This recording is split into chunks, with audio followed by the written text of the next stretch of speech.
Volume 4, Chapter 503, 27th of September, 1946. The Parable of the Unscrupulous Judge. Jesus is once again in Jerusalem. A windy, dull Jerusalem in winter. Marjam is still with Jesus, and Isaac also is there.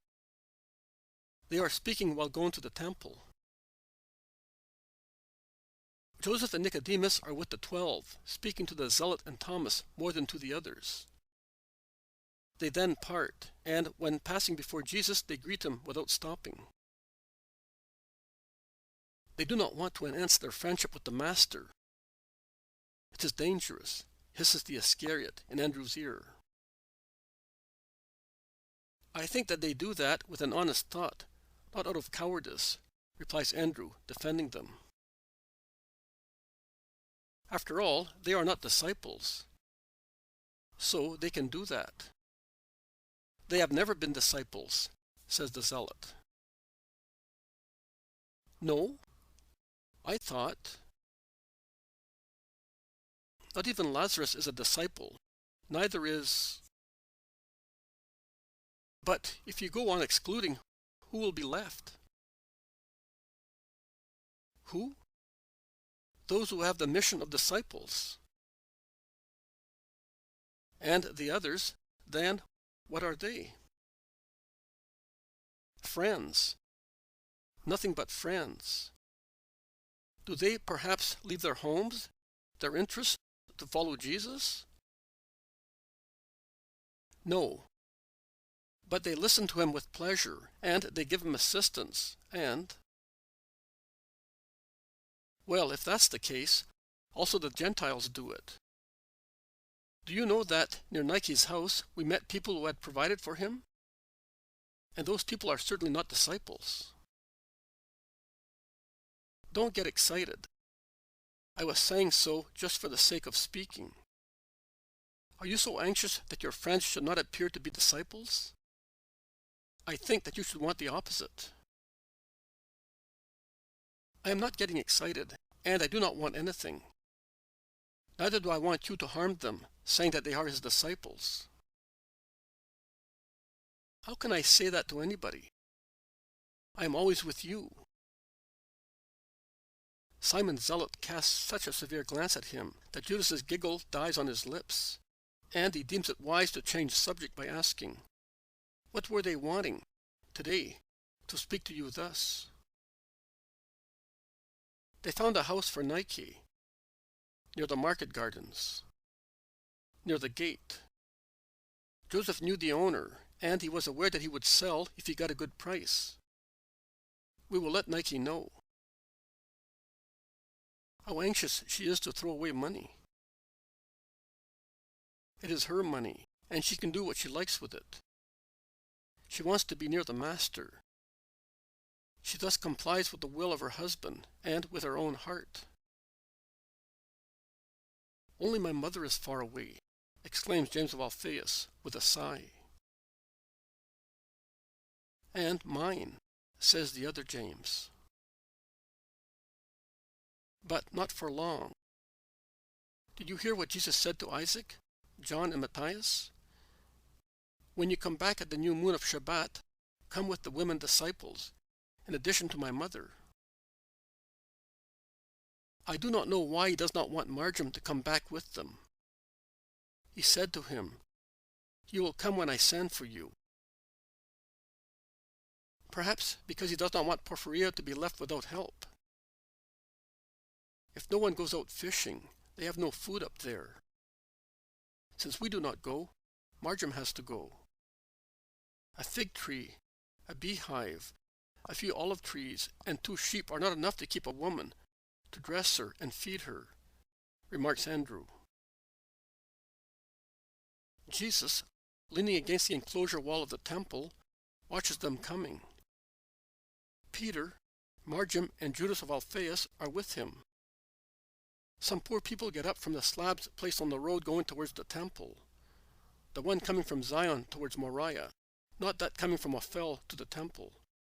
And they go, moaning, towards Jesus, begging for alms. None of them ask to be cured. Jesus tells Judas to give them some coins. He then goes into the temple. There are not many people. After the large multitudes at festivals, there are no more pilgrims. Only those who are compelled to come to Jerusalem on matters of grave interest, or those who live in the town, go up to the temple. Thus the courts and porches, although not deserted, are much less crowded, and they look larger and more sacred, as they are not so noisy. Also, money changers and vendors of doves and other animals are less numerous, and are leaning against the walls on the sunny side, although the sun is so faint that it pierces its way through the gray clouds with difficulty. After praying in the court of Israel, Jesus retraces his steps and leans against a column, watching, and being watched. He sees a man and a woman who must be coming back from the court of Israel, and although they are not weeping, their countenances are more dejected than if they were shedding tears. The man is trying to console the woman, but one can see that he is deeply grieved, too. Jesus moves away from the column and goes towards them. "What is ailing you?" he asks them compassionately. The man looks at him, quite amazed at his concern. Perhaps he also thinks that he is indelicate. But Jesus looks at him so kindly that he is disarmed. But before expressing the reason for his grief, he asks, "How come a rabbi takes an interest in the sorrow of a simple believer?" "Because the rabbi is your brother, man, your brother in the Lord, and he loves you as is prescribed by the commandment." "Your brother? I am a poor tiller at the Sharon plain, near Dora. You are a rabbi." "Rabbis have sorrows like everybody else. I know what sorrow is like, and I would like to comfort you." The woman lifts her veil a little to look at Jesus, and she whispers to her husband, "Tell him. He may be able to help us." "Rabbi, we had a daughter. We have a daughter. We still have her. We married her with decorum to a young man, recommended to us as a good husband by a common friend.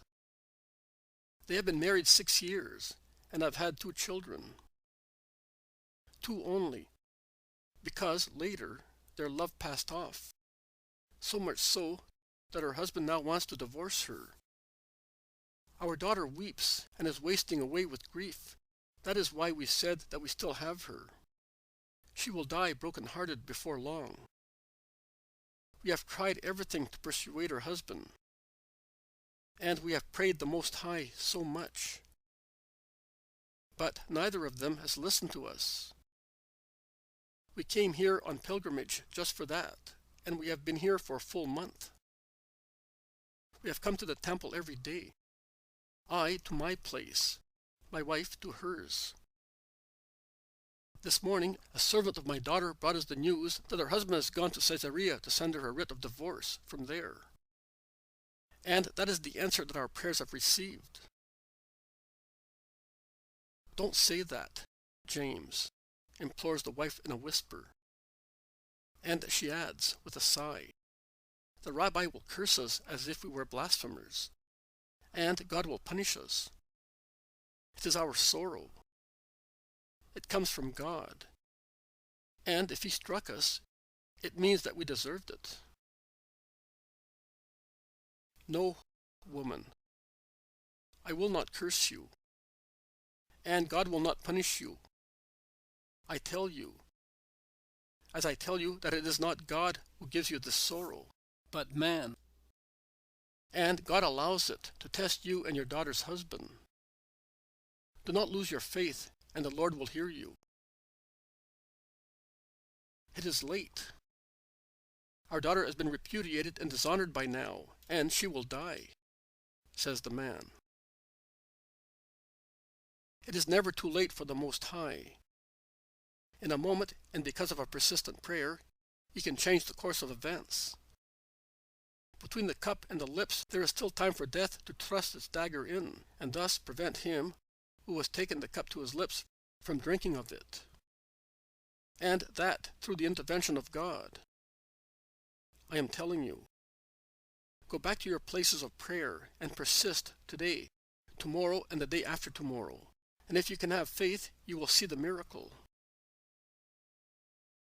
Rabbi, you want to comfort us, but just now, it is not possible, as you know, to make void the writ once it has been handed to the repudiated woman, says the man, insisting. I tell you to have faith. It is true it cannot be made void. But do you know whether your daughter has received it? There is not a great distance from Dora to Caesarea. While the servant was coming here, Jacob has certainly gone back home and driven out Mary. There is not a great distance. But are you sure that he has covered it? Can a will superior to man's not have stopped a man if Joshua, with the help of God, stopped the sun? Is your insistent, confident prayer made for a good purpose, not a holy will opposed to the evil will of man? And will God not help you in stopping the foolish man on his way, since you are asking for a good thing of him, who is your Father? Has he not perhaps already helped you? And even if the man should still persist in going on, would he succeed if you persist in asking the Father for something that is just? I tell you, go and pray today, tomorrow, and the day after tomorrow, and you will see the miracle. Oh, let us go, James. The Rabbi knows. If he tells us to go and pray, it means that he knows that it is the right thing. Have faith, my spouse. I feel a great peace, a strong hope rise in me where I had so much sorrow before. May God reward you, Rabbi, since you are good, and may he listen to you. Pray for us, too. Come, James, come. And she succeeds in convincing her husband, who follows her after greeting Jesus with the usual Hebrew salutation. Peace be with you, to which Jesus replies with the same formula. Why did you not tell them who you are? They would have prayed with more peace, say the apostles. And Philip adds, I will go and tell them.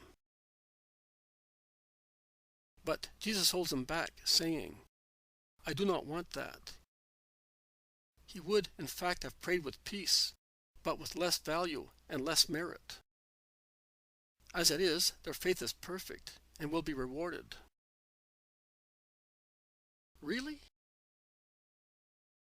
Do you expect me to lie, deceiving two unhappy people? He looks at the people who have gathered near him, about 100 of them, and he says, listen to this parable that will explain to you the value of constant prayer. You know what Deuteronomy says, speaking of judges and magistrates.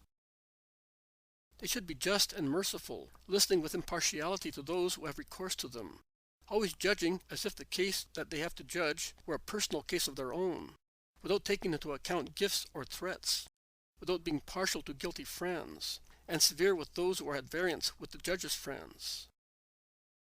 But if the words of the law are just, men are not as just, neither do they obey the law. Thus, we see that human justice is often imperfect, because rare are the judges who know how to keep free from corruption, and are merciful and patient both with the rich and the poor, with widows and orphans, as with those who are not so. In a town there was a judge who was very unworthy of his office, that he had obtained through powerful relatives.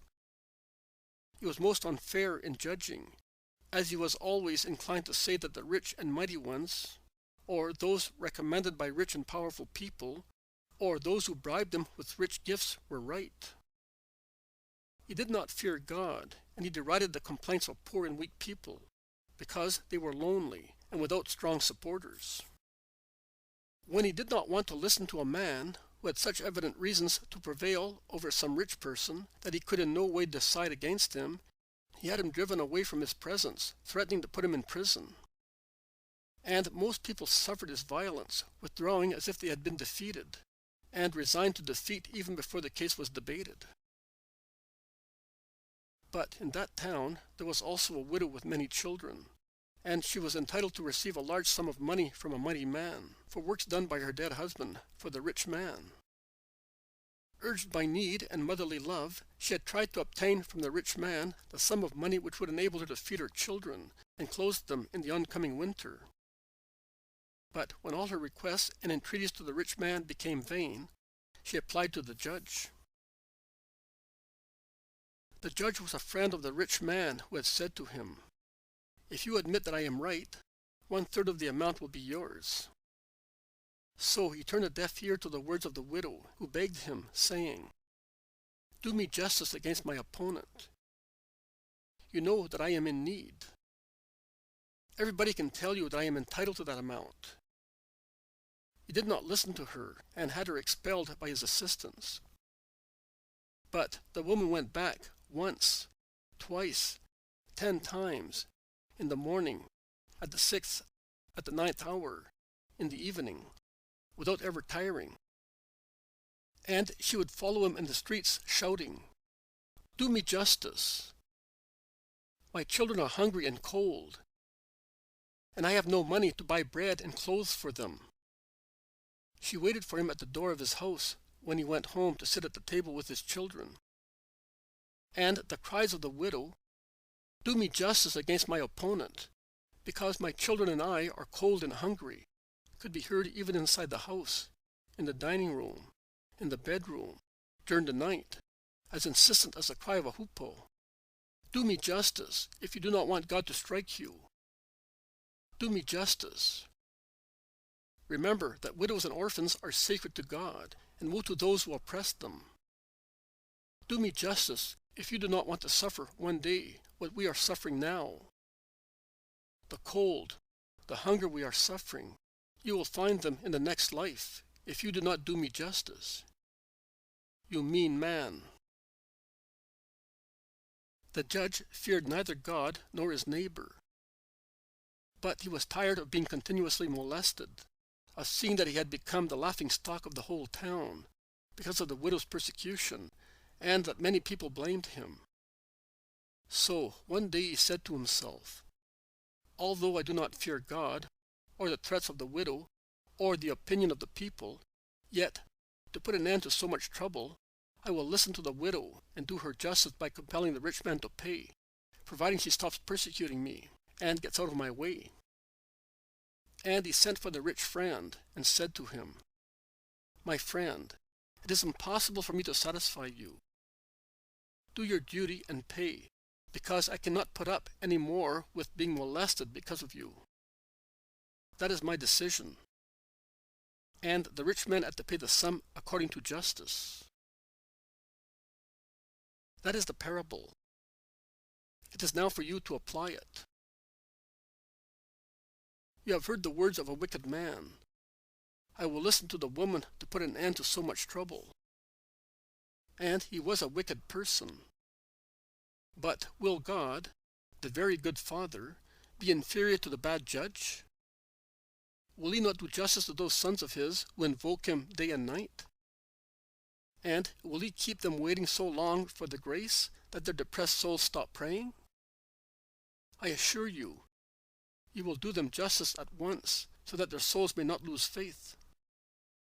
But it is also necessary to know how to pray, without tiring after the first prayers, and asking for good things.